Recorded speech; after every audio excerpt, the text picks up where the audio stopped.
Pakistan social centre Sharjah میں سجا پھلوں کے بادشاہ آموں کا میلہ تقریب کا آغاز پاکستان سوشل سینٹر شارجہ کے صدر خالد حسین چودھری نے فیتہ کاٹ کر کیا۔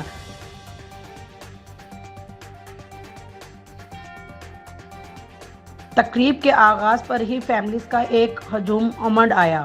کمیونٹی کے سرکردہ شخصیات کے علاوہ سیاسی سماجی شخصیات کی ایک بہت بڑی تعداد نے شرکت کی۔ تقریب میں پاکستانی لوگوں کے علاوہ دوسرے ممالک کے لوگوں نے بھی شرکت کی اور آموں کے مختلف اقسام سے لطف اندوز ہوئے۔ تقریب میں شریک لوگوں کی توازو مختلف قسم کے آموں سے کی گئی۔ بچوں کے لیے خصوصی میجک شو پیش کیا گیا جس میں بچوں نے بھرپور حصہ لیا۔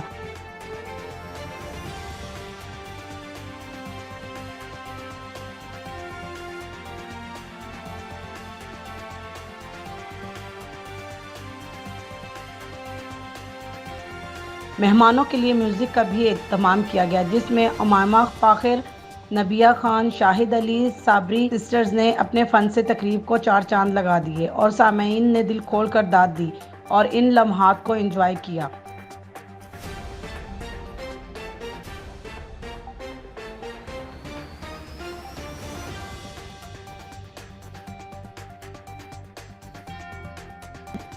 تقریب میں آموں کے متعلق سوالات بھی پوچھے گئے۔ آم کھانے اور ڈرائنگ کے مقابلے بھی ہوئے اور جیتنے والوں کو انعام بھی دیے گئے۔ قرآن اندازی کے ذریعے ایک خوش نصیب کو ایئر ٹکٹ بھی دیا گیا۔ مہمانوں نے اس تقریب کو خوب سراہا اور سوشل سینٹر شارجہ کے صدر اور اس کی انتظامیہ کو اتنی زبردست تقریب منعقد کرنے پر ان کا شکریہ ادا کیا اور اس طرح کے ایونٹ منعقد کرنے پر زور دیا کہ اس سے یوں محسوس ہوتا ہے کہ جیسے ہم پاکستان میں اپنے لوگوں میں ہیں۔ معروف کاروباری شخصیت حاجی یاسین نے خالد حسین چودھری کو اس زبردست ایونٹ کے انعقاد پر زبردست خراج تحسین پیش کیا۔ تقریب میں راجہ محمود سرفراز، انجینئر محمد زبیر، خلیل بنیر، حاجی یاسین، عرفان افسر روان، ملک اسلم، شفیق الرحمان، عبدالوحید پال، میاں منیر ہنس، ملک شہزاد، سہیل خاور، محمد نعیم، ساجد قریشی، شیر اکبر آفریدی، فرزانہ منصور، یاسمین کنور، رضوان جمبو، ثقلین محور، فرزانہ احمد،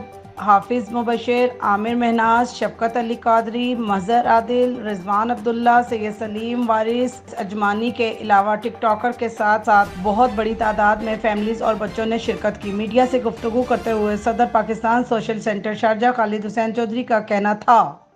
میں سب سے پہلے تو کہنا چاہوں گا کہ جو آج کا دن ہے، ایک تو گزشتہ عید مبارک سب لوگوں کو کہ آج عید کا تیسرا دن تھا اور ماشاءاللہ جو رونق دیکھی آج یہاں پہ تو سمجھ آ رہی تھی کہ پاکستانی واقعی ایک جوشیلی قوم ہے جو ہر جگہ پہنچنے میں جو ہے اسپیشلی جو بھی کوئی اوکیجن ہو اس میں وہاں پہ ٹائم سے پہنچتے وہ لوگ۔ جو مینگو میلے کا جو آج ایک مقصد تھا وہ یہ تھا کہ ہر قسم کی کمیونٹی کو یہاں پہ بتانا ہے کہ ہمارے مینگو جو ہیں وہ کتنے ہیں، ان کی ایکسپورٹ کیسے بڑھا سکتے ہیں، ان کی ہماری قسمیں کتنی ہیں۔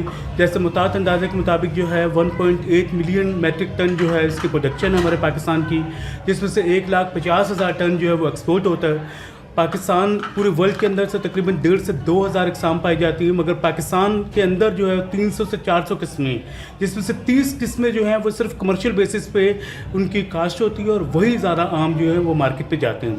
تو اس سال جو ہے کوئی ہیٹ ویوز کی وجہ سے ہماری پروڈکشن کوئی 50% جو ہے وہ کم رہی ہے پچھلے سال کے بنسبت۔ تو میں سمجھتا ہوں کہ ایکسپورٹ جتنا ہم لوگ زیادہ ایکسپورٹ کریں گے، زر مبادلہ کی صورت میں ہمارا ملک اتنا زیادہ اسٹرانگ ہوگا۔ اور جتنے بھی یہاں پہ میرے دوست یہاں پہ آئے ہیں، جنہوں نے پارٹیسپیٹ کیا ہے، جنہوں نے یہاں پہ مینگو فیسٹیول کے اندر ہمارا ہاتھ بٹایا، میں ان سب کا شکر گزار ہوں۔ میں چاہتا ہوں کہ اس طرح کے پروگرام بڑے لیولز پہ بھی ہونے چاہیے۔